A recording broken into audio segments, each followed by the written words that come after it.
reise sørover fra Oslo til en by der du kan besøke blant annet Colosseum og se spor etter Romerriket. Flere internasjonale og verdenskjente filmer er også laget i byen, blant annet filmer om James Bond og Ethan Hunt. Landet er kjent for matretter som pizza og pasta. I tillegg er mote og fotball viktig for landet sin økonomi. Dessuten er det et land som er så lite at det holder til innenfor byen sine egne grenser.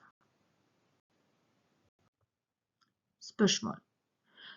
Spørsmål 1. Hva heter byen? Hva var Romerriket?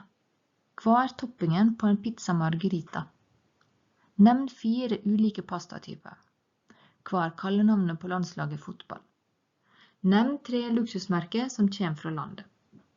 Hva heter det bittelille landet som ligger i den byen?